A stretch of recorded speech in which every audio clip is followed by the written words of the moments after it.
नमस्कार, मैं हूं यतेंद्र शर्मा और कड़क की बदकही में आपका स्वागत है। बदकही में मैं आज ऐसे बयान पर चर्चा करूंगा जिसने पूरे देश में हलचल पैदा कर दी है। और ये बयान ऐसा है कि जो बहुसंख्यक वर्ग है उसमें एक डर का माहौल पैदा करने की कोशिश की है।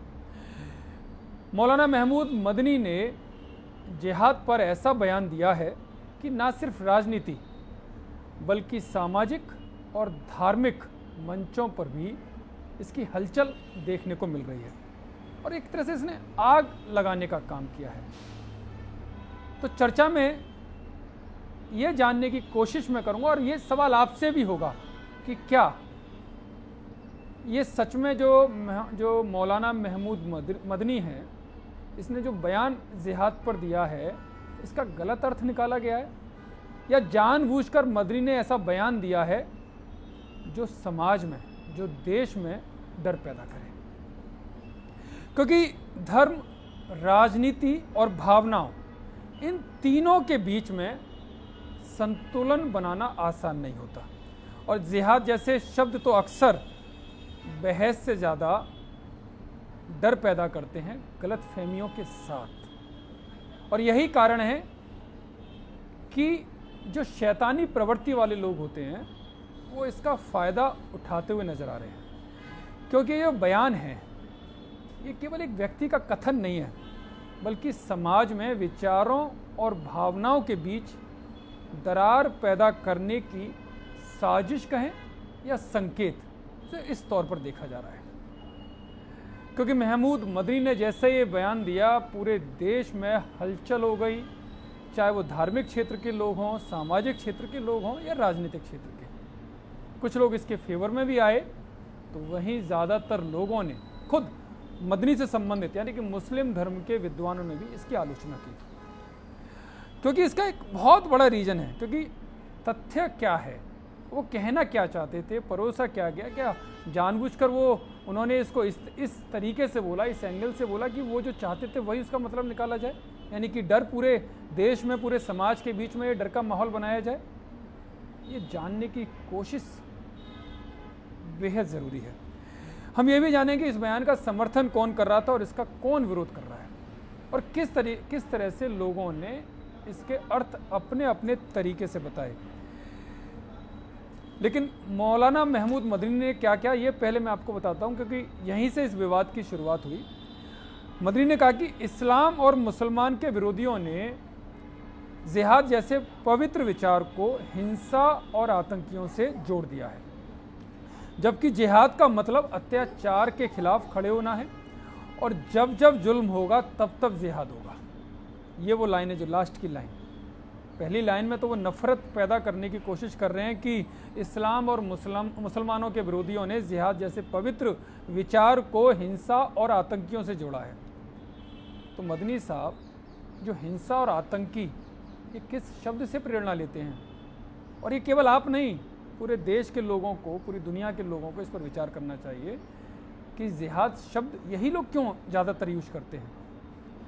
और नीचे की लाइन जो लास्ट में उन्होंने इस बयान में बोला कि जब जब जुल्म होगा तब तब जिहाद होगा। क्या आप मान के चल रहे हैं कि जुल्म हो रहा है? क्या आप अपने वर्ग के लोगों को, आपसे जो प्रेरणा लेते हैं, आपके संबंधित जो लोग हैं, क्या उनमें आप नफरत पैदा करने का काम कर रहे हैं? क्या उनको उकसाने का काम कर रहे हैं? चलो, ये तो आप सब लोग जो भी सुन रहे हैं, देख रहे हैं, या जिन्होंने भी मौलाना महमूद मदनी का बयान देखा है, वो अपने अपने तरीके से इसका आकलन कर रहे हैं। लेकिन जो लाइनें मैंने बोली, आप भी सोचिए कि इनका अर्थ, मदनी क्या सच में जानबूझकर ऐसा उकसाने वाली चीज़ें उन्होंने जानबूझकर बोली, जो बयान दिया? ये तो आप खुद भी समझदार हैं।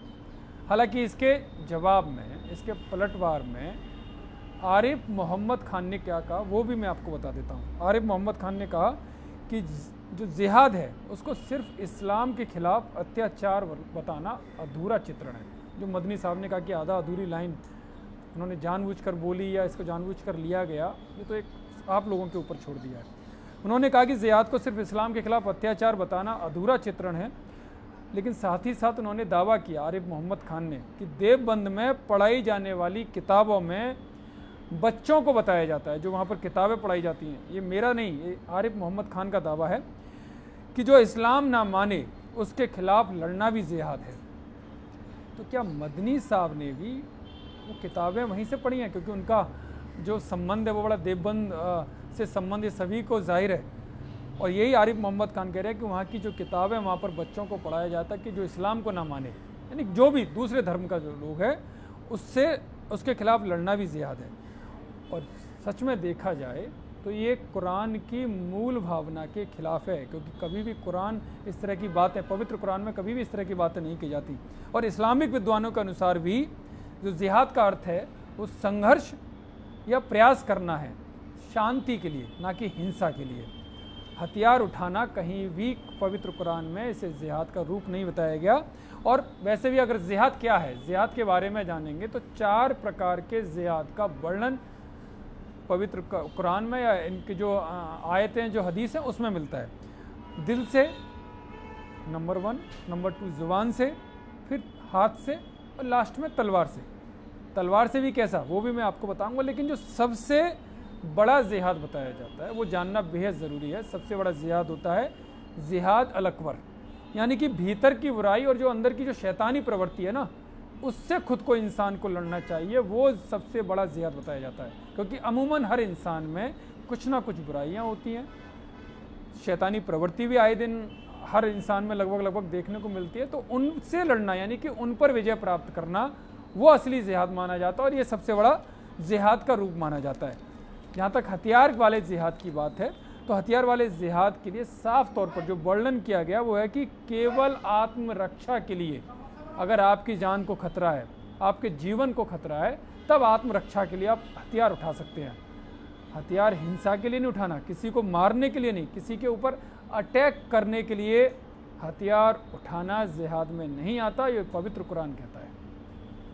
लेकिन इसका जो अर्थ निकाला गया है जिहाद का, हथियार उठाने वाला, इसको आप सदियों से देखते आ रहे हैं किस तरह से गलत तरीके से अपने स्वार्थ के लिए हमेशा से यूज करते आ रहे हैं। और यही जो मदनी हैं उन्होंने इसी तरह से इसको बोला है, जो उनका लास्ट वाला बयान जो मैंने बार बार बोला कि जब जब जुल्म होगा तब तब जिहाद होगा।